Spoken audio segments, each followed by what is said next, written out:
Bonsoir à toutes et à tous, ravi de vous retrouver pour un nouveau numéro de la Belle Box. Vous en avez l'habitude maintenant. Nous sommes ensemble pendant 1 heure pour parler du Noble Art. Le week-end dernier, on s'est régalé avec la réunion du Barclays Center de Brooklyn. On va en reparler évidemment dans ce Label Box. Les grands combats internationaux sont sur beIN Sport et les grands champions français sont également sur ce plateau. C'est le cas encore aujourd'hui avec Franck Petitjean. Bonsoir Franck.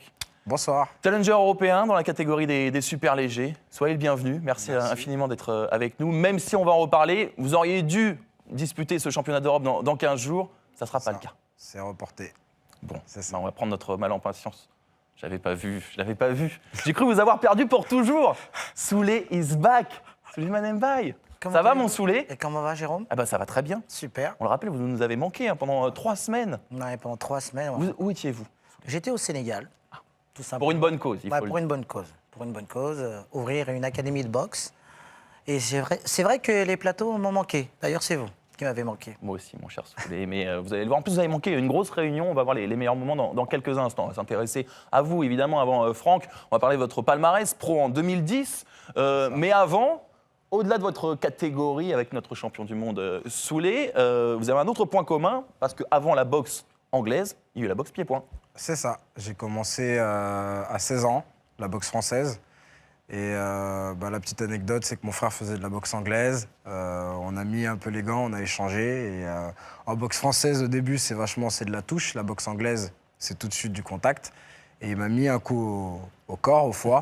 J'ai dû poser le genou à terre et par fierté, vexé, derrière, j'ai enchaîné. Je me suis mis à l'anglaise et j'ai pris tout de suite goût. Et l'aventure a commencé. Plus jamais vous n'avez repensé à repasser en boxe française? Non, je boxe encore, ça m'arrive de temps en temps de lever un peu les jambes, mais c'est très occasionnel et ça sera vraiment pas pour de la compétition. Non. Donc boxe anglaise à partir de quel âge du coup? 17 ans. J'ai commencé à 17 ans. Je suis passé pro à 20 ans. On voit ici quelques images de votre carrière. On avait Zakaria Yatou la semaine dernière sur ce plateau. Et là aussi, vous avez quelques points communs avec lui. C'est-à-dire que les débuts de Zakaria, alors que sa carrière est une vraie réussite maintenant, ont été un petit peu compliqués. Vous, vos 9 premiers combats, c'est 6 victoires, 1 nul, 2 défaites. Vous pensez qu'un jour, vous allez être champion d'Europe à ce moment-là? Non, j'ai jamais eu d'objectif, à part combat par combat à ce moment-là. C'est vrai que c'est un peu compliqué, mais c'est compliqué encore aujourd'hui pour tout boxeur professionnel qui commence. À savoir, le gros problème, c'est quand on boxe à l'extérieur, c'est compliqué de gagner. Donc, ça oui. Sur mes 9 premiers combats, il n'y en a pas un que je perds. Il n'y a pas eu de match nul. Donc, on va en reparler parce que c'est vrai que vous avez baroudé un petit peu aux Pays-Bas, en Belgique, etc. Mais c'est vrai qu'il y a des débuts compliqués. Soulé, la boxe, c'est un combat contre les autres, contre soi-même aussi. Il faut se battre contre son mental quand ça ne va pas. Ouais, ça va pas. Surtout, quand on est étranger, Franck le dit bien, c'est que on boxe contre son adversaire, mais contre 3 juges. On boxe contre 3 juges. Et donc là, ce qu'il faut faire, toujours en faire un petit peu plus, ou voire beaucoup plus. Pour vraiment, et généralement, ce qu'il faut faire, c'est gagner avant la limite quand on va chez l'adversaire. Ouais. Il y a une belle histoire dans la Belle Box sur un boxeur sénégalais, Battelen Siki, justement, qui a réussi à forcer une décision contre Georges Carpentier. Ça sera à suivre tout à l'heure. Justement, vous parliez d'étrangers. Franck, effectivement, à vos débuts, vous allez en Belgique en 2013 même. En Belgique, ça. Pologne, Pays-Bas. Et effectivement, là, il n'y a pas de victoire, mais il y a des vols, c'est ça? Ouais, il y a eu 2 vols. Le match nul contre Steve Jamoy en Belgique, qui m'a d'ailleurs, le match nul, ça reste un résultat positif. Oui, du coup, j'ai été challenger officiel pour le championnat de France, donc c'est ce qui m'a un peu propulsé vers l'avant. J'ai boxé derrière, je ne sais plus comment il s'appelle, un Polonais qui aujourd'hui est champion international, WBA, je crois. Lui, c'est pareil. Il m'est perdant. Même lui, à la fin, me dit que je méritais la victoire. Donc après, moi, si on me le dit, les yeux dans les yeux, je suis content. Je sais que j'ai fait le boulot, je sais que j'ai pas perdu. Et en Hollande, par contre, je prends ma première défaite. Haroun Tunian. C'est ça. Première défaite, seule défaite avant la limite. Seule défaite avant la limite. Et je me suis un peu déconcentré un laps de temps. Et c'est très rapide en boxe. Et j'ai pris... Ça paye cash. Ça paye cash, ouais. Ça paye cash. Et d'ailleurs, j'ai plus perdu depuis. Absolument. Alors, je te dis en 2014, donc tout va bien. 2014, ouais, c'était il y a longtemps. Vous restez sur 10 victoires. Ouais. Voilà, c'est une bonne série. C'est une bonne série, ouais. C'est depuis que j'ai rencontré ma femme. On va en reparler, effectivement, de votre... En même temps. Voilà. C'est vrai que le combat suivant, vous devenez champion de France des super légers. Exactement. Premier 10 rounds, premier au-delà de 6 rounds parce que j'avais perdu avant la limite au 6e au dernier combat. Et premier championnat de France et on ne me voyait pas gagner, pourtant j'ai gagné largement. Première grosse satisfaction personnelle et puis moment magique parce que champion de France, enfin moi j'y croyais même pas quand j'ai commencé la boxe et c'est vrai que c'était magique. Il y a beaucoup de boxeurs qui nous disent ça, Souley, vous qui avez connu tous les titres. C'est vrai que souvent, ce qui marque un boxeur, c'est le titre de champion de France. Bah moi c'était le championnat de France. Parce que c'est un championnat d'Europe ? Oui, parce que c'est le premier titre et on se dit, voilà, on boxe parce qu'il y a beaucoup de gens qui vous poussent et on vous dit, voilà, tu peux devenir champion de France. Mais bon, nous, on fait comme dit Franck, c'est bien, c'est chaque combat, tu le prends par étapes et on verra ce qui arrivera demain. Et je pense que c'est tellement d'émotions psychologiques de dire, voilà, je vais avoir un titre ou je vais disputer plutôt un titre championnat de France que ça reste gravé. Après, le reste, forcément, c'est magnifique. Mais le premier, quand même, c'est touchant. Ouais, on va parler maintenant. Pardon, Franck. Il a plus de valeur, le premier, parce que c'est le premier. Vous êtes prophète en votre pays. C'est ça, ouais. C'est ça. Il y en a un qui déroule chez lui et même sur la scène internationale, c'est Gervonta Davis. Je vous le disais, le week-end dernier sur Beansport, il y avait la réunion du Barclays Center avec 3 combats assez impressionnants, c'est vrai. Et j'avais 2 invités, 2 champions du monde à mes côtés, Arsène Goulamirian et Michel Soro.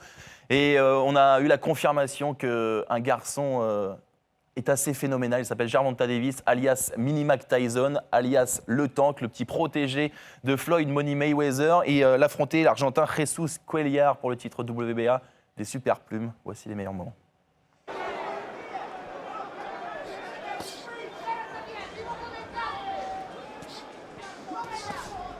Ah oui.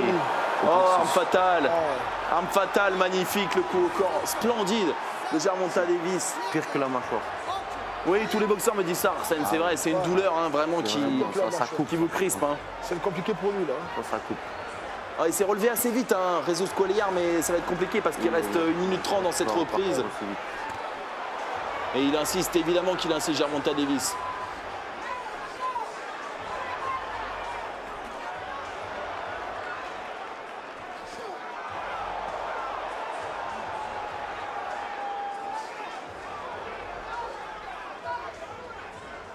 Et là, on voit vraiment les Argentins, ils sont durs au mal. Ah oui. Il est très bien sur ses jambes, Gervonta. Les déplacements et tout, il est dans le timing.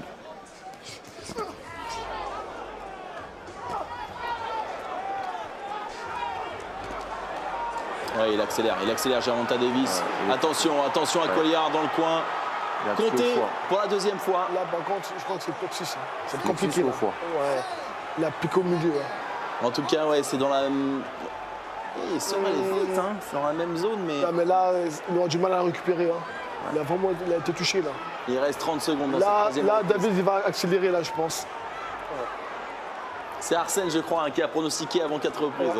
Attention, petit crochet. Ouais, il y a tout qui rentre. Il y a tout qui rentre et on va terminer. Et on va terminer. Les amis, on vous l'avait promis. Gervonta Davis, Mini Mac Tyson, super plume.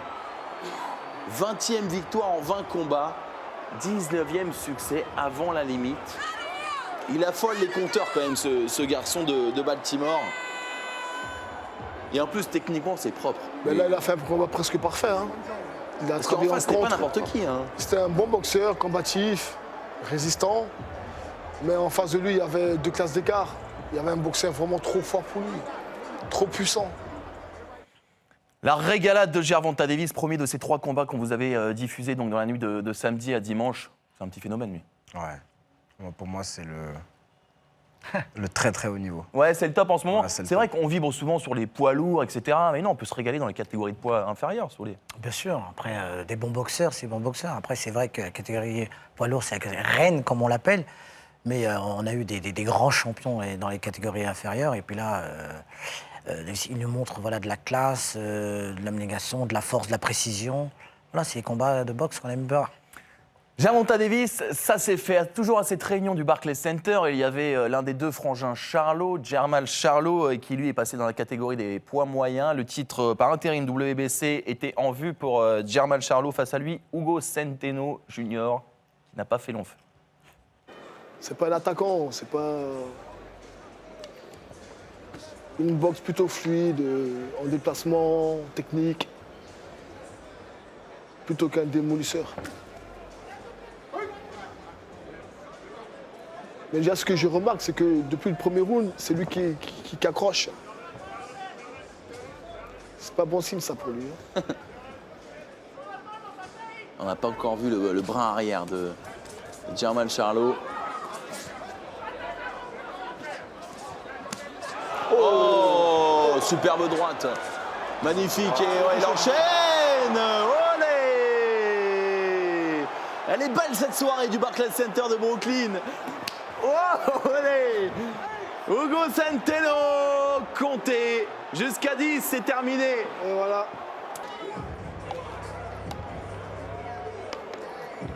Exactement, c'était pas le niveau. Et Charlo, il est réputé pour être un vrai puncher. Centeno, non. Ah, ici, En plein juste, menton. il a accroché le menton, Non, là. c'est le crochet du droit, je pense que. Bon, il y a un petit choc de tête. Et alors, après... Là, Bon, là, je crois. c'est la somme de tout. Hein. Ah, ouais, je crois ouais, que ici, c'est là ouais, qu'il a ouais. sonné. C'est Non, la somme de non, tout non. cet Ah, non, enchaînement. C'est celle-ci Ouais. là. C'est celle-ci qui le. Ouais, exact. Bien vu, le Arsène. crochet du gauche. Exact. Il y a le crochet gauche avant, et puis il y a tellement de choses avant. Deuxième combat, deuxième KO, Jermall Charlo qui régale, lui aussi, c'est propre. Ouais, il est impressionnant aussi. Ouais. Et puis c'est une des plus belles catégories de poids, je trouve. Oui, celle des poids moyens. Ouais. Un petit Charlo contre Golovkin ou Canelo. C'est pas mal. Ça serait... Contre Canelo, je préférerais. Ouais. Ça serait Contre Canelo, plus intéressant. Ouais. Mon troisième combat de cette soirée, c'était le bad boy de la boxe aux États-Unis. C'était Adrian Broner, qui est assez rigolo, parfois en dehors des rings, parfois pas du tout. En tout cas, oui, il est explosif en dehors des rings, souvent décevant dessus, Souley. Oui, décevant parce que c'est vrai qu'on sait que c'est un super boxeur, il a tout. Il a tout. Champion 4 fois, hein, Oui, 4 catégories. il a tout, mais voilà, elle a aussi bien sa belle boxe que sa folie en dehors. Et puis des fois, on mélange. Ça c'est mélangé un peu tout, et puis on est souvent déçu parce que c'est vraiment un boxeur talentueux qui va vite, qui voit les choses. Un magicien de la boxe, tout simplement. C'est vraiment un magicien, ce qu'on dit souvent dans le football. Mais après, c'est ses travers psychologiques, si je veux dire. Oui, mais c'est ça, c'est ça. Ses travers psychologiques, et puis après, ça fausse tout. Puis il y a une part de folie, hein. Et je pense Oui, je pense qu'il est vraiment cinglé. Ouais, il est un Ouais. peu fou, il est un peu fou. Mais vous, Franck, vous êtes un garçon posé, un type bien. Ça vous agace parfois ces boxeurs qui font du cinéma? C'est pas ces boxeurs, parce qu'on peut avoir un grain de folie, mais lui, ouais, ça va trop loin. Oui. Lui, il a un pet au casque, c'est plus un grain de folie. Et puis, ça salit un peu l'image de la boxe, je trouve. Il est anti-sportif. Ouais, moi, j'aime pas du tout. J'aime pas le personnage. C'est vrai qu'il a par contre des qualités. Bon, là, il a respecté la boxe, hein, il faut le dire, contre Ouais. Jesse Vargas. Il était obligé, hein, parce que Jesse Vargas, c'était un très, très gros client. 4 fois champion, il a 28 ans, Adrian Broner. C'est pas fini. Est-ce qu'il a encore un avenir, Souley? Oui, non, après, il a un avenir. Mais après, je pense que c'est beaucoup son entourage qui va beaucoup l'aider à savoir que. Et puis après, il faut savoir qu'on est aux États-Unis, ils aiment le show. Et lui, bon, il en fait un peu trop. Des fois, ça le dessert malheureusement un peu. Mais voilà, on aime la provocation, on aime ce type de boxeur. Maintenant, il ne faut pas que ça lui fasse défaut. Bon, sur le ring, ça s'est plutôt bien passé pour Adrian Broner. Il y a eu match nul face à Jesse Vargas. Il faut le dire, il n'y a pas eu de scandale dans cette décision. Et ça n'a sans doute pas plu tout de même à Adrian Broner, qui, au moment de répondre à notre confrère américain Jim Gray, a pété les plombs. All right, Mo. Thank you very much. Hey, man, fuck all that. Fuck all that. Man, let me see the mic. Hey, I beat Hold your on, hold on, hold on, hold on, hold on, hold on. I beat your ass. Look at his face. It look like I beat him what they beat Martin Luther King with, man. You know what? I'm gonna be honest. I'm an honest man. We went at it for 12 rounds. That's what We it ain't was. go at it. was a That's fight. game. We can do it again. Go at it, it's game. We can do it I again. beat your ass. We can do it again. I beat your ass like you stole something. I beat your ass like you got suspended from school. I beat your ass like you stole my birth, bitch ass nigga. We can go get some more. be? You bruised up? I'm ready to fight right now, fool. Come on, man. You need Your to settle face cut down. up. You need peroxide. You need to settle peroxide down. and alcohol. You need to settle down. You need peroxide and alcohol. Boy, your face on 6'9" right now. You a blood. All right. Pourvu qu'un jour je sois à la place de Jim Gray. Bon, je comprendrai rien, hein, évidemment, à toutes ces insultes, mais il a dû se régaler forcément. On parlait tout à l'heure des décisions qui font parfois mal aux boxeurs, c'est vrai, messieurs. Mais vous êtes imaginé un jour, juste à l'issue du combat, vous lâcher comme ça après une décision en votre défaveur? Non, moi, c'est pas mon... Non, ça se voit que c'est... pas mon tempérament. Non, pas du tout. Comme dit Franck, c'est voilà. Après, c'est ce qui nous dessert un petit peu dans la boxe quand des gens ils viennent, ils disent que je comprends pas la décision. Et voilà. Puis c'est plein d'insultes et c'est très rare en boxe. Faut le savoir, c'est très rare. Plus rare, vous avez raison. C'est très rare. Ouais, D'habitude, voilà, on respecte son adversaire malgré la décision et on respecte surtout voilà l'engagement comme il a bien répondu. Il a dit voilà, on s'est donné pendant 12 rounds. Voilà, c'est les juges qui ont jugé, c'est pas moi. Et donc voilà, c'est chaud à la. C'est pas l'adversaire, c'est les juges au final. Oui, c'est vrai. En plus, vraiment, là, pour le coup, la décision était plutôt logique de ce match nul. C'était donc la réunion du week-end dernier. Le prochain direct qu'on vous proposera, ça sera dans la nuit du 12 au 13 mai prochain, avec dans la catégorie des super welter la première défense de titre de Sadam Ali, qu'on avait commenté avec Souley cet hiver, pendant le dernier combat de Miguel Cotto. Ali, donc, avait battu la légende de Porto Rico. Il sera face à l'anglais de Liverpool. Donc peut-être qu'il aura le vent en poupe. Liam Smith, puisqu'on parle d'anglais le week-end dernier, on a eu droit à une belle annonce. On aura le retour sur le ring d'un de vos potes, Souley. Ouais, d'Amir Khan. Amir Khan. On est quitté ici sur la belle box, mis KO par Canelo. Amir Khan, racontez-nous déjà comment vous l'avez rencontré, parce qu'il y a 12 ans d'écart, 10 ans d'écart entre vous. Oui. Alors, on s'est rencontrés parce qu'on avait le même promoteur qui était Frank Warren. Et bon, moi, j'étais challenger officiel pour un titre mondial face à Ricky Hatton. Et donc, je me suis installé dans la ville de Bolton avec mon entraîneur José Ngufoulou. On est parti s'entraîner dans la salle et c'est vrai qu'on a tout de suite bien accroché, un bon feeling. Et puis c'est vrai que c'est un boxeur explosif qui était beau à voir. Et on s'aidait, on va dire, mutuellement en sparring parce qu'on était un petit peu de la même catégorie. Alors explosif, vous avez raison de le dire, parce que certes, on l'avait quitté battu par KO, même s'il avait dominé le combat contre Canelo. Eh bien là, le week-end dernier, il a mis KO Phil Greco dès la première reprise. Il a 31 ans, Amir Khan, mais on va l'écouter. Pour lui, les meilleures années de boxeur, eh bien, il est en plein dedans. I mean, I've been at the ring for 2 years, and that was because, I had the hand injury, and also had a lot going on in my life, and just needed a break. But I came back stronger, I believe. I came back with having a nice break, coming back fresher, coming back wanting to win and wanting to become a champion again. And so Saturday night fight was the one I wanted to get out of my way first before I look at my other options. Now we're going to sit down with Eddie Hearn this week, my promoter. There's a few names we're looking at. Look, there's the Kell Brook name there. There's Danny Garcia rematch, maybe Adrian Broner, who just come off a draw on the same night. Yeah. Some being in that position is amazing, and I mean, it wasn't easy. It's all been hard. You never have an easy day. I still work hard because this is a sport like boxing where one punch can change your life and it can put you right back down to the bottom. I've tasted that. I've tasted being at the bottom, but I never want to be there again. So I'm a lot more serious now. I'm a lot more wiser. I'm not that 17-year-old kid anymore. I'm a lot more wiser, a lot older, and going to make the right choices. Que ça fait du bien d'écouter Amir Khan après avoir entendu Adrian Broner, un garçon très intelligent, Amir Khan, très technique, fragile ou pas, Souley, parce que de ces 4 défaites, 3 l'ont été par KO. C'est un excellent boxeur. Est-ce que c'est un possible très grand, Amir Khan? Alors, fragile, je sais pas. Je sais que si tout le monde prend un coup de poing à pointe de menton, généralement. Par Canelo. Ouais, on fait dodo. Après, c'est vrai, si on revient sur le combat avec Canelo, il avait une aisance et Canelo a été patient. Et sur un coup, il a jugé, puis voilà.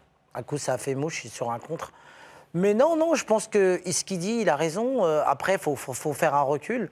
C'est dire, voilà, j'ai pris un KO, il a des blessures sur la main, il revient. L'envie de reboxer, parce que c'est vrai que quand on boxe assez souvent et puis on est absent des rings, on a envie de revenir. Et bon, on verra. Mais c'est vrai qu'un petit recul, des fois, c'est bien, ça permet de reculer et de mieux sauter. Vous avez raison, Souley, parce qu'on en parlait hors antenne tout à l'heure. Vous, Souley, vous avez fait une petite coupure d'1 an à l'âge que vous avez, Franck. Et Franck, vous me disiez aussi tout à l'heure, parfois j'aimerais bien me poser. Un petit peu, ouais. Prendre un peu de recul, apprécier aussi les moments qu'on a passés, parce que on s'en rend pas forcément compte. Ça passe vite. Ça passe vite, ouais. On gagne, on se relance tout de suite dans de l'entretien, dans régime, dans le prochain combat, prochain deadline. Et c'est vrai que c'est pas toujours évident. Et comme disait Soulé, c'est mieux des fois de sortir un petit peu de ça pour mieux revenir. Après, moi, par rapport à mon parcours, je sais pas encore. Je sais que là, il y a le championnat d'Europe qui arrive et que je reste fixé là-dessus. Et après le championnat d'Europe, on verra. C'est vrai, parce que championnat d'Europe que vous allez gagner, évidemment, Franck. Croise les doigts. Je vais me donner les moyens, en tout C'est dans cas. la boîte. Croise les doigts, on croise C'est les dans doigts. la boîte, c'est bon. Ça va pas vous obliger à regarder vers le monde? Je préfère pour l'instant être un bon champion d'Europe, que viser le monde. Pour moi, justement, il y a un monde entre le monde et l'Europe. Donc si c'est pour prendre un KO au deuxième round dramatique, je préfère m'arrêter au championnat d'Europe et dire j'ai vécu ces belles années comme il le fallait plutôt que viser trop haut. Et puis c'est déjà être champion, bien sûr. Voilà. Champion d'Europe. Mais vous savez, Jérôme, Oui. comme dit Franck, c'est vrai que des fois, c'est toujours mieux d'être reconnu par ses pairs que d'être champion. Ouais, On c'est peut une avoir vraie un titre de champion, mais d'être reconnu par ses pairs et dire oui, tu es un bon boxeur et effectivement, tu fais honneur à la boxe, bah, des fois, c'est toujours mieux qu'un titre. Un voilà. champion de pacotille, Voilà. même si c'est dur de dire. Ouais. Bah, Pas de ça existe pacotille. aujourd'hui, en plus. Voilà, on t'a eu cette chance et si on aurait suivi le cursus, bah, tu ne l'aurais pas eu. Mais quand on dit, voilà, tu es un bon boxeur, tu as affronté les meilleurs et tu es beau à voir, enfin, tout ce qu'on aime dans le noble art de la boxe, bah, des fois, c'est plus gratifiant qu'un titre. Puisqu'on parle de grands champions, vous avez des boxeurs préférés actuellement, Franck, des styles que vous appréciez? Actuellement, bah, il y a Lomachenko. Vas-y, Lomachenko. Ouais. Il y a Davis aussi, Ouais. les deux gauchers. vrai. J'aimais bien Rigondo qui m'a. Le Cubain J'aime toujours le Cubain, mais qui m'a bien déçu au dernier combat. C'est vrai. Voilà. Et puis en après, légende, quand vous étiez petit, est-ce que des boxeurs? Bah, Ali, Tyson. Tyson, Ali, Hagler Oui. aussi, j'ai beaucoup aimé. Souleymane, Mbaye peut-être? Souleymane Un peu, ouais. Mbaye que j'ai suivi quand il faisait de la BF en fuseau. Il y a des photos. Il y a des photos, il y a des infos, il y a des infos. On sort pas assez. C'est vrai. Ouais, mais c'est vrai que quand Soulé boxait, moi j'étais tellement loin de tout ça parce que moi j'étais encore qu'un petit amateur et je pensais pas à tout ça. J'ai regardé plus tard. Et comme je disais tout à l'heure, entre le monde et l'Europe, il y a vraiment une Un étape. gap. Il y a des choses qu'on apprend, du vice, des choses. C'est pas que être le plus fort. Surtout avec mes qualités, je pense. Je serai jamais puncher, par exemple. Ça va pas se transformer. Donc, à mon avis, pour viser le monde, il y a encore, énormément de travail, ou alors il n'y a pas le niveau, tout simplement. Champion. Faut être réaliste. Ouais, c'est pas. Je dénigre pas mon niveau. Je pense juste avoir la tête sur les épaules, savoir les exigences du très très haut niveau et connaître moi mes qualités et mon potentiel. D'un garçon ultra réfléchi à un type complètement dingue, il n'y a qu'un pas, puisqu'on va parler de Tyson Fury. Maintenant, Tyson Fury qui va faire son retour sur les rings le 9 juin prochain. Et justement, qu'en pense son compatriote, ou du moins son compère britannique, Amir Khan? Je vous propose de l'écouter. Yeah, Tyson, I think, is probably one of the best heavyweights we've produced in Britain. And I think, looking at the heavyweight division now, I think he would definitely beat any of them. Skillful fighter. Joshua? That includes Joshua and it includes Wilder as well. I think he's a very good boxer and he can bang as well. He can punch very hard as well. He can move well as well. And he's a big size. I think his height will help him fighting those guys. He'll overpower them with his weight and his size. But let's see how he comes back. It's been a long time since he's not been in the ring. I think it's been around 2-3 years. Yeah. So it's been a long time he's not been in the ring and obviously put on a lot of weight as well. With me, it was a little bit different. I was at the ring, but I was always in shape. I was always in the gym. With Tyson Fury, obviously he did put a lot of weight on, and but let's hope he's going to come back strong and the way he left. You know, I believe in him. I think he's got the boxing skills, the talent to go all the way. Let's see, time will tell on that fight. He's got to make his comeback. I don't know who it's against yet, but I'm sure he'll shine. Bel hommage d'Amir Khan pour Tyson Fury, retour du Gypsy King le 9 juin prochain. Invaincu toujours en 25 combats. C'est vrai que champion du monde des poids lourds, c'était à l'hiver 2015 contre Vladimir Klitschko à Düsseldorf. Il n'a pas perdu son titre sur les rings. Dans cette catégorie, c'est vrai qu'on n'a pas vu un tel comeback depuis Mike Tyson en 1995, après 4 ans d'absence et son incarcération. Il avait démoli pour son comeback Peter McNeely. Tyson Fury, n'est pas Mike Tyson, c'est vrai, mais il a aussi beaucoup de charisme et il est aussi très controversé. Regardez.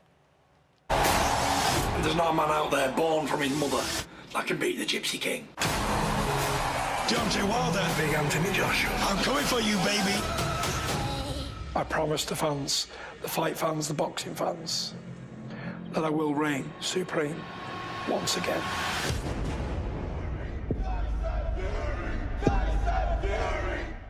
He's back, Mike Tyson Fury, peut-être pourrait-on l'appeler. Franck, vous y croyez? Contre Deontay Wilder ou Joshua, pas trop. Non. Après, il a ce grain de folie, c'est vrai, qui peut être fatal, surtout dans cette catégorie. Mais pas trop. C'est pas trop le genre de sportif, moi, que j'ai reçu. Oui, c'est vrai qu'il est improbable, mais c'est un facteur X aussi. Il peut tout faire. Oui, il peut tout faire. Et surtout, quand il a réussi à déstabiliser le grand Klitschko dans ses jeux de jambes, dans ses coups hasardeux en boxe. Et c'est vrai que, voilà, comme dit Franck, c'est vrai qu'il était absent quand même. Il revient de loin. Il a pris beaucoup de kilos. Mais, il a pris 150 kilos. Mais franchement, il est tellement déstabilisant. Il est tellement drôle. Non, mais en plus, il est déstabilisant en boxe. C'est-à-dire qu'on apprend, quand on esquive un direct du gauche, on va à l'extérieur. Et là, lui, il a un coup de poing hasardeux qui fait mi-crochet, mi-percute, enfin, je ne sais pas comment. Et c'est vrai que c'est difficile à esquiver. Puis c'est un poids lourd. Sur un coup, tout peut jouer. Ouais. Effectivement. Alors ça, on en a parlé aussi le week-end dernier du retour de Tyson Fury avec Arsène Goulamirian et Michel Soro, nos deux champions du monde. Écoutez-les, ils sont un peu plus sceptiques que vous. Il y a un grand coup d'arrêt à sa carrière. Voilà, la boxe, c'est un sport où il faut avoir une discipline, une hygiène de vie irréprochable. Et je pense qu'il n'a pas boxé depuis 2 ans. Exactement. Il a pris 50-60 kilos, vous dites. Revenir sur le devant de la scène, ça va être très compliqué pour lui. Très compliqué, exactement. Parce que nous, déjà, quand on arrête un mois et demi, quand on revient, c'est pas, on va dire, voilà, on n'a pas arrêté complètement, mais on souffre quand même. C'est vrai que voilà, quand tu commences à t'entraîner un mois après, c'est pas pareil. Alors que 2 ans, imaginez que, surtout, il a pris 60 kilos de plus, c'est énorme. Du coup, vous y croyez ou pas à son retour, Arsène? Moi, il boxera, mais il ne sera pas un grand champion. C'est un bon boxeur, ça, faut pas le nier, c'est un bon boxeur. Il est pénible, hein? Faudra voir. Il est très pénible à boxer. Je suis sur ma réserve quand même, faudra voir les combats de retour qu'il va faire, et en fonction de ça, je jugerai.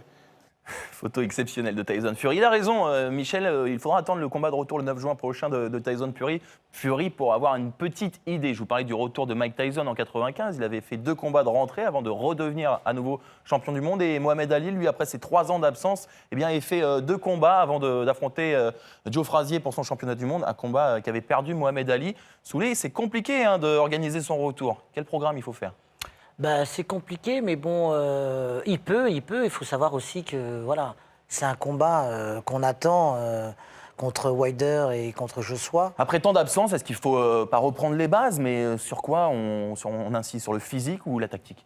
Non, après tant d'absence, c'est vrai que c'est un boxeur déjà confirmé qui a été champion du monde. Donc c'est surtout sur son poids de forme. Mais après, c'est un poids lourd. Le poids lourd, c'est une catégorie différente. C'est-à-dire qu'il n'a pas besoin d'avoir les capacités comme un super mi-moyen ou un super léger où il faut avoir la condition physique, de la vitesse, de la frappe, avoir une stratégie, un poids lourd sur un coup de poing. Tout peut jouer. Et il a cette folie de ce coup de poing qui peut détruire. Et d'ailleurs, Amir Khan le dit, qu'il frappe fort. Pour un poids lourd, c'est la clé, déjà. Mais il a cette folie. Et puis là, il a envie de revenir au devant de la scène. On sait qu'il a eu beaucoup de problèmes.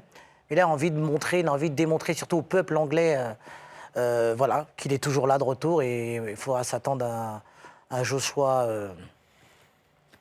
Fury. Oui, c'est vrai. Ils sont là, les Britanniques, franchement, en ce moment, sur la planète boxe. À quand les Sénégalais? Eh bien, c'est pour bientôt, les amis. Dites-nous tout, Souley, vous revenez donc du Sénégal, vous ouvrez une académie là-bas. Le but, c'est de trouver le nouveau champion du monde des poids lourds africains. Oui, africains, et surtout, nous, on a la chance au Sénégal d'avoir la lutte avec frappe, c'est-à-dire que c'est de la lutte orthodoxe, mais on peut donner des coups de poing à main nue. Et là, on a des bestiaux de 2 mètres qui font 130 kilos. Et on n'en a pas qu'un ou 2. C'est énorme. C'est comme si je vous disais au Brésil, c'était difficile de trouver un footballeur. Donc, et là, effectivement, ça manque de matériel. Et donc, voilà, je me suis dit, voilà, si je pouvais essayer de faire quelque chose, c'était là. Et on a décidé d'ouvrir ce club de boxe qui est ouvert. Et puis surtout... c'est à Dakar. Voilà, à Dakar. Et surtout, voilà, je voudrais que ce soit des athlètes aujourd'hui qui aient pu en Occident, mais que ce soit les médias qui viennent justement en Afrique leur donner, il y a l'espoir, il y a quelque chose et il faut commencer tout simplement par ces terres. Pour trouver peut-être le prochain Louis Fall, c'est notre Label Box Stories de cette semaine, consacré donc à un boxeur sénégalais qui a une drôle d'histoire. On revient il y a près d'un siècle, Louis Fall alias Battling Siki. C'est parti.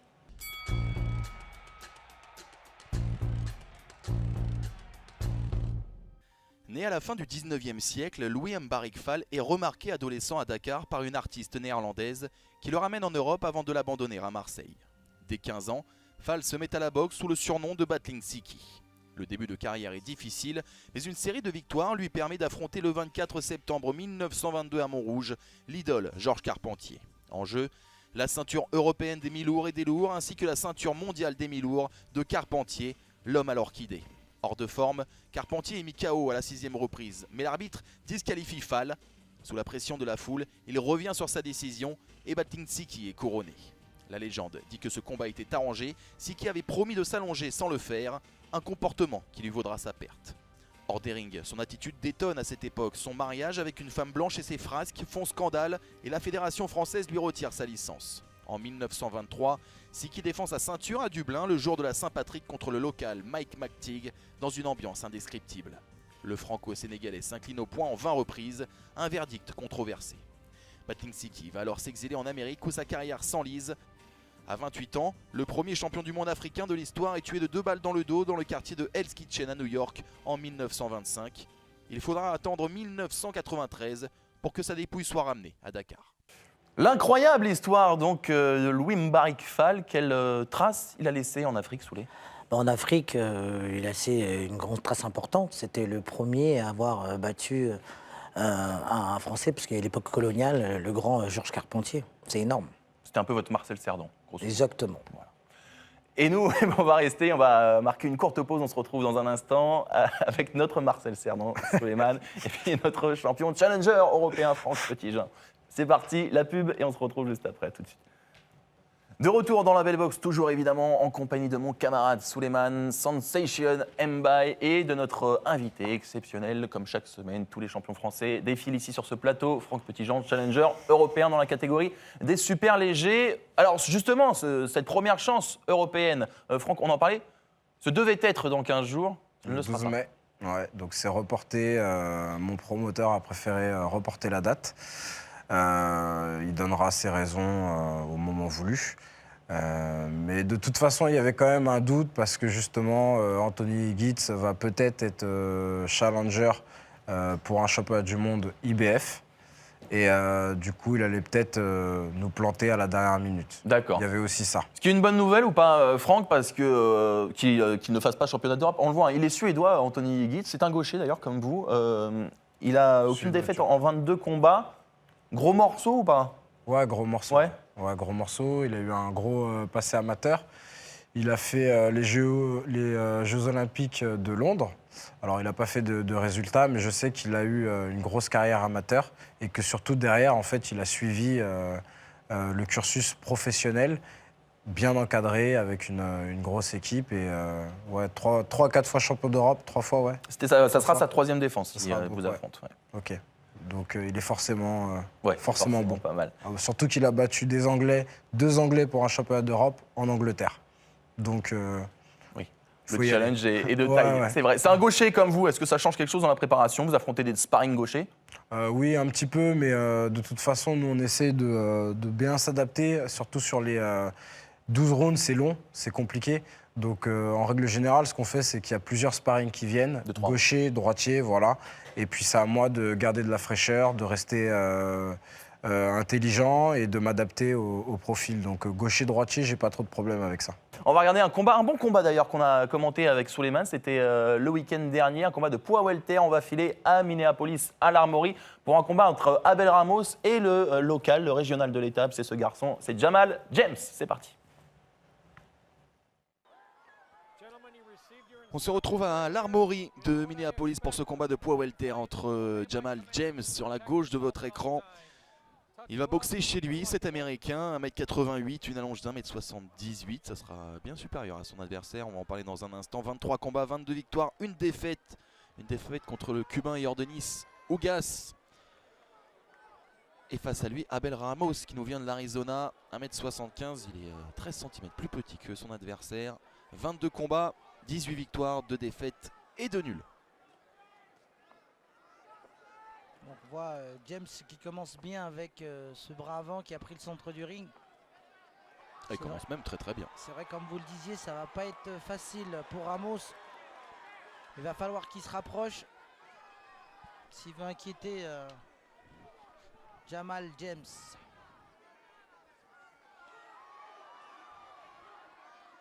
Elle est bien James, il a bonne distance là pour ses longs bras. Ouais, il gêne bien avec ce bras avant, ses feintes. C'est vrai que c'est pas évident de pouvoir avancer face à un adversaire qui a des bras plus grands que vous.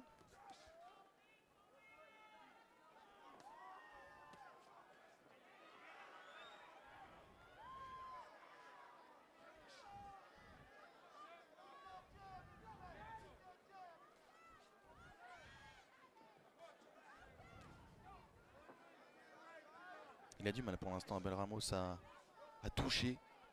Oui, parce qu'il faut qu'il contrôle ce bras avant. Il faut qu'il, comme il le gêne énormément, savoir à quel moment il déclenche pour passer soit en dessous, soit au-dessus. Ou en tout cas le voir venir.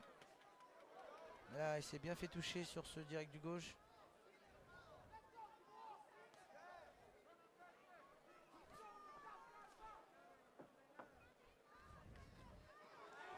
Ouais, c'est pas mal encore hein, ce que fait Jamal James. Vous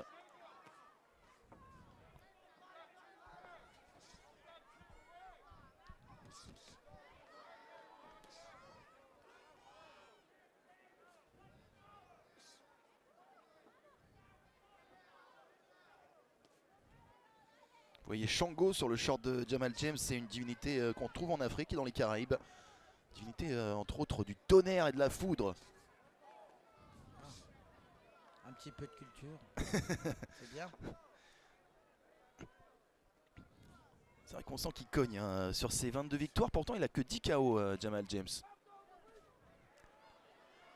Il a un ratio de KO bien plus supérieur à Abel Ramos, mais là il est dans le dur quand même dans cette première reprise. Oui, uppercut superbe. Il met... Ça passe hein. Ouais, ça passe, attention, on est qu'au premier round. Donc faudrait pas tout jeter. Mais on sent, hein, comme je vous l'ai toujours dit, hein, Ramos dans le dur. Il accaisse les coups, c'est lui qui avance maintenant. Ça peut vous déstabiliser hein, quand vous tapez quelqu'un qui tombe pas, il avance tout le temps. Bah, ça fait l'effet contraire.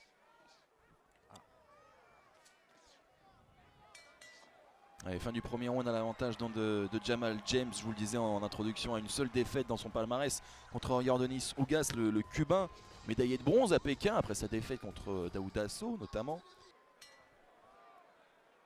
On va voir comment Ramos entame ce deuxième round. Voilà, mais il faudrait qu'il prenne un peu plus de risques et essayer de gêner James, surtout avec ses jabs qui sont répétés.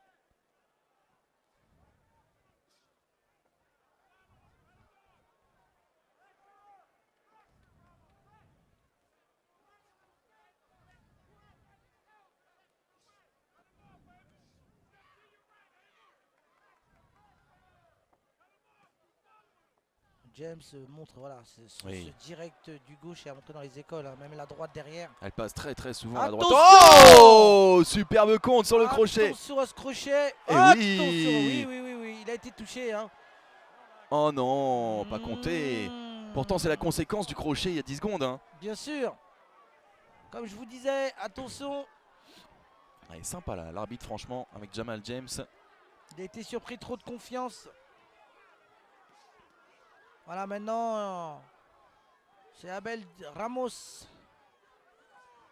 qui va attaquer, qui va lever les mains et qui va prendre sa chance. C'est vrai que ce crochet gauche là a fait mal. Hein. Ça refroidit. C'est vrai que ça change complètement la physionomie de ce combat. C'est Ramos qui avance. On sent qu'il a de la puissance hein, dans sa gauche.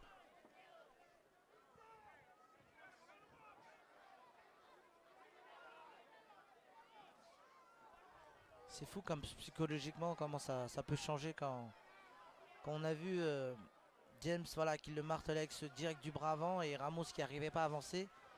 Et là c'est le contraire, il prend le risque parce qu'il sait qu'il a touché. J'espère qu'on verra le ralenti tout à l'heure. Ce crochet l'a bien ébranlé. Et vous l'entendez, hein, l'Armory de Minneapolis qui pousse son boxeur Jamal James.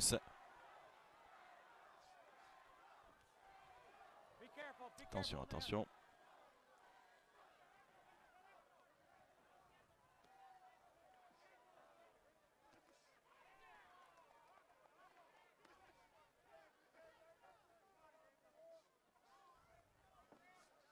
Voilà, pour Ramos, c'est ça va d'avancer.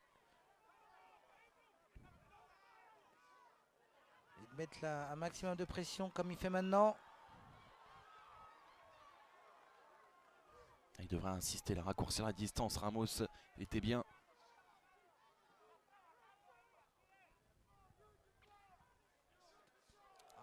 Beau contre de la part de James.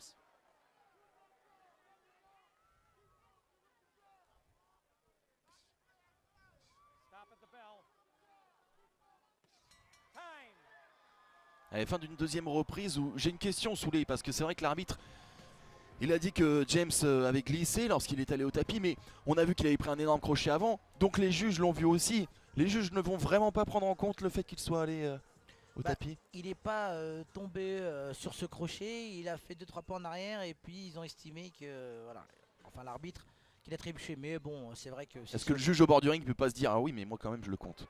Ah non mais il peut pas le compter. Enfin c'est-à-dire je le compte, oui, je compte dans mon round. Je gagne, voilà, je donne davantage à Ramos, oui, il peut le compter. Mais comme compte, knockdown, il ne peut pas.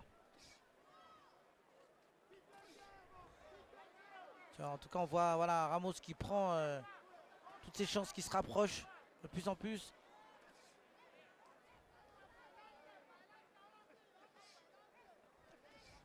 Voilà, pour James, maintenant, ça va être de tenir à distance Ramos, notamment avec ses jabs.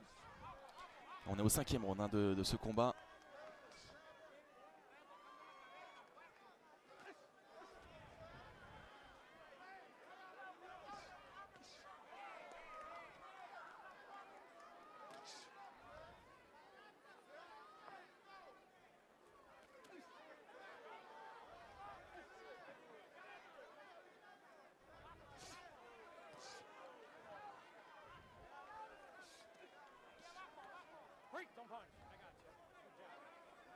Une différence de taille énorme. Hein.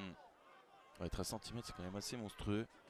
Dans cette catégorie des poids welter où une info importante est tombée cette semaine, puisque le champion WBA Keith Thurman, qui était déjà blessé et connu des pépins à la main, et bien là c'est à l'épaule, et bien du coup il ne boxera pas avant septembre.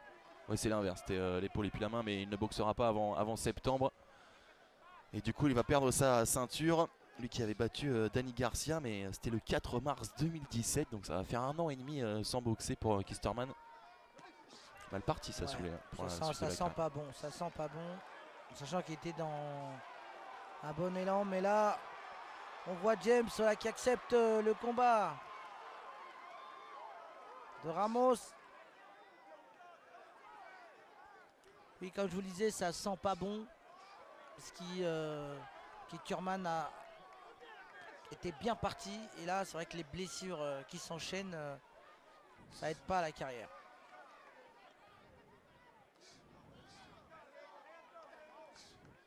Tout de même invaincu, hein, toujours Keith Thurman en 28 combats.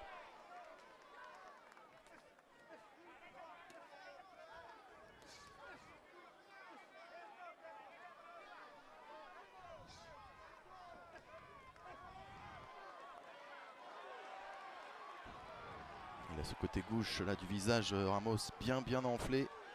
Oui, c'est jab répété, il va vite. James, il touche, même si ça punche pas comme on peut l'attendre. Mais en tout cas, il touche énormément dessus.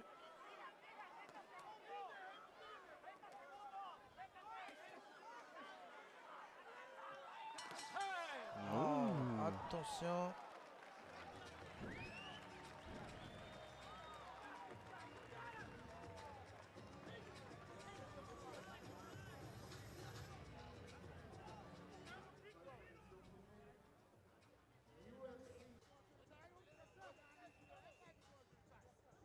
Soulé, je reviens sur la question que je voulais vous poser, puisque au-delà de tous vos talents de boxeur, je sais que vous avez une arme fatale. Et un boxeur m'a dit ça la semaine dernière, il m'a dit le bras avant de Soulé, c'était une galère. Apparemment, vous étiez tellement facile avec ce bras avant. C'est vrai que ce bras avant m'a beaucoup Pourtant, aidé. pour les amateurs de boxe, on pourrait se dire bon bah c'est accessoire quoi, c'est pour voilà, c'est pour lancer la droite quoi plutôt. Oui, non mais faut savoir que voilà, ce direct du bras avant, vous tournez du côté droit de votre adversaire. Et c'est vrai que quand vous avez ce bon direct, en tout cas, qui perturbe vos adversaires, bah, vous avez un avantage. Et puis comme là on le voit avec Ramos, qui a du mal à avancer, qui a du mal à part là, quand il travaille bien au corps, et à s'approcher et prendre des initiatives. Parce qu'effectivement, il y a la droite derrière qui peut toucher. C'est Zakaria Atou qui m'a dit ça la semaine dernière. On salue. Salut Zach. Vous l'avez un petit peu enquiquiné avec votre jab. Oh! Et ça fait 2 fois hein. Belle droite. Ça fait 2 fois qu'il se fait contrer comme ça, Shango.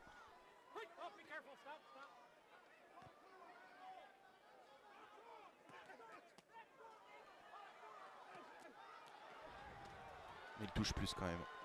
Oui, les coups sont plus variés hein, de la part de James. Attention à Ramos, levez les mains. Allez, il faut qu'il souffre. Ramos, faut qu'il tienne. Parce que là, il est un petit peu dans le dur dans cette 7e reprise.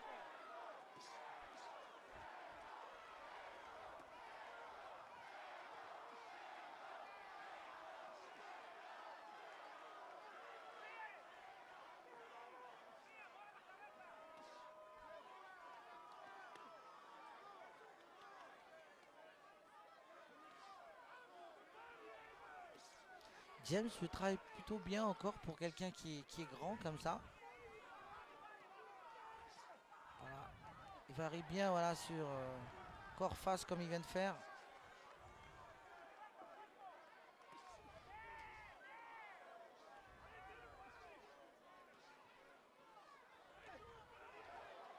On est dans le bon axe là, de caméra pour voir la droite arriver sur l'arcade de Ramos.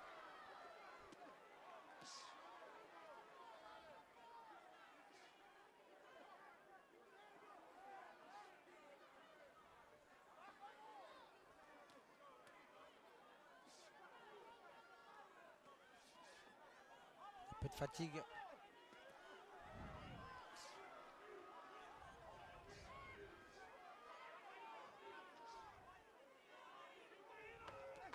Oui. Ah, c'est vraiment dommage qu'il manque de punch parce qu'il avait encore... Ouais, il a la longe nécessaire. Et cette droite qui surprend. Ouais, c'est un combat franchement très sympa. Il lève le point pour les 3 dernières reprises à suivre. Et on revoit les temps forts. Et ici la droite qui a touché. C'est dommage que le knockdown n'ait pas été attribué à Ramos dans la 2e reprise.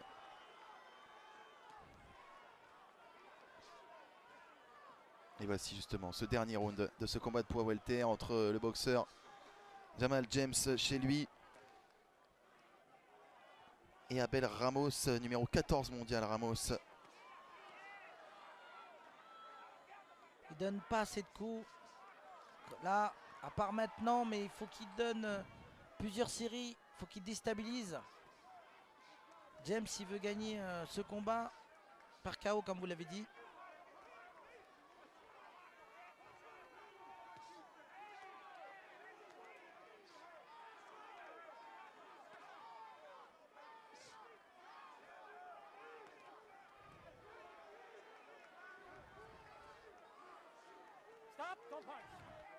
On voit James voilà, qui maîtrise bien cette fin de combat.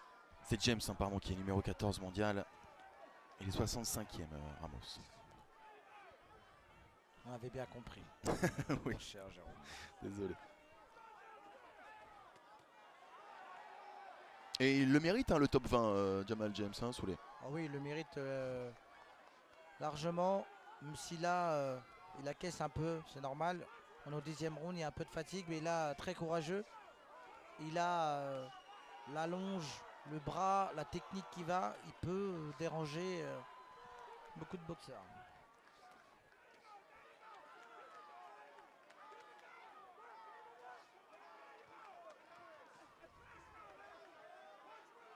Mais Ramos c'est peut-être en retard et dans cette dernière minute, il va tout donner. Ah, quel bras avant quand même. C'est ce bras qui gêne. Hein.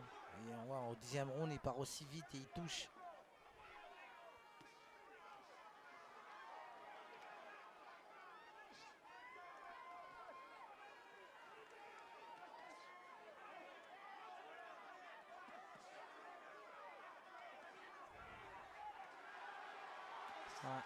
James qui finit fort. Oui. Ouais. Il en redemande Ramos, mais il a pris une bonne gauche. Surtout qu'il reste 30 secondes.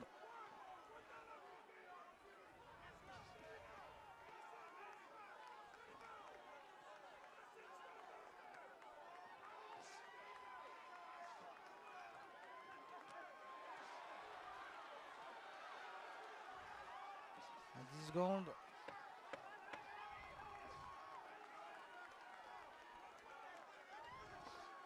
Attention à ce crochet. On n'était pas loin hein, là, dans ces dernières secondes, mais ça va aller au bout. Ça va aller au bout et voilà une très très belle image. Un bon combat d'ailleurs qui s'est déroulé dans un très bon état d'esprit. L'arbitre est très peu intervenu, si ce n'est pas du tout. Et voici la décision.